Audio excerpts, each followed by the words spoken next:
എല്ലാവർക്കും the roaming ഗരാജിൻ്റെ പുതിയൊരു വീഡിയോയിലേക്ക് സ്വാഗതം.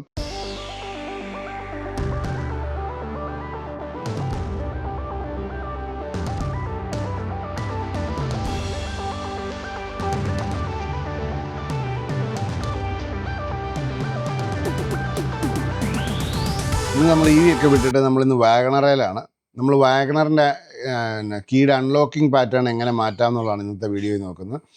അതിനായിട്ട് നമ്മൾ നോർമലി വാഗണറിൻ്റെ അൺലോക്കിംഗ് പാറ്റേൺ എങ്ങനെയാണെന്ന് വെച്ചാൽ, നമ്മൾ അൺലോക്ക് ചെയ്ത് കഴിയുമ്പോൾ ആദ്യമേ ഡ്രൈവർ സൈഡ് തുറക്കും, പിന്നെ ഒന്നും കൂടെ അൺലോക്ക് ചെയ്ത് കഴിയുമ്പോൾ ബാക്കിയുള്ള ഡോറുകൾ തുറക്കും.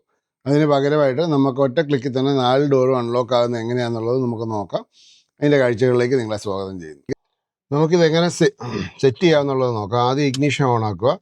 അപ്പോൾ ഒരു കാര്യം നമ്മൾ പ്രത്യേകം ശ്രദ്ധിക്കേണ്ടത് എന്താണെന്ന് വെച്ചാൽ, നമ്മുടെ ഓഡോമീറ്ററിൻ്റെ ആ കിലോമീറ്റർ വന്ന് കിടക്കുന്നതാണ് വരുന്നത് ടോട്ടൽ.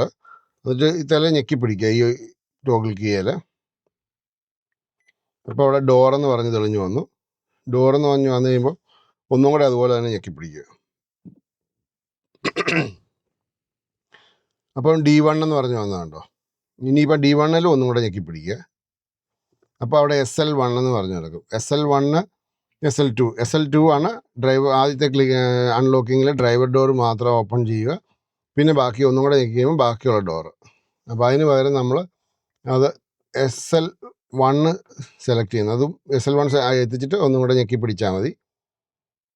അപ്പോൾ അത് ക്ലിയറായി. ഇപ്പം 4 ഡോറും ഒരുപോലെ അൺലോക്ക് ആവും. അപ്പോൾ നമുക്കതൊന്ന് വർക്കാവുന്നുണ്ടോ എന്നും കൂടെ നോക്കാം. തിരിച്ചു ആക്കാണ്ട് ഇതേ പ്രൊസീജിയർ തന്നെ SL2 സെലക്ട് ചെയ്ത് കൊടുത്താൽ മതി. അതെ, ഇനി അത് അൺലോക്ക് ചെയ്യുന്നു. അൺലോക്ക് ചെയ്ത് ഞാൻ ബാക്കിലത്തെ ഡോറാണ് തുറക്കാൻ പോകുന്നത്. കണ്ടോ, ഒറ്റ ക്ലിക്കിൽ തന്നെ 4 ഡോറും അൺലോക്ക് ആവും, ബൂട്ട് വരെ. അപ്പോൾ എല്ലാവർക്കും ഈ വീഡിയോ ഉപകാരപ്പെട്ടെന്ന് പ്രതീക്ഷിക്കുന്നു. അടുത്തൊരു വീഡിയോ ആയിട്ട് വരുന്നിടം വരെ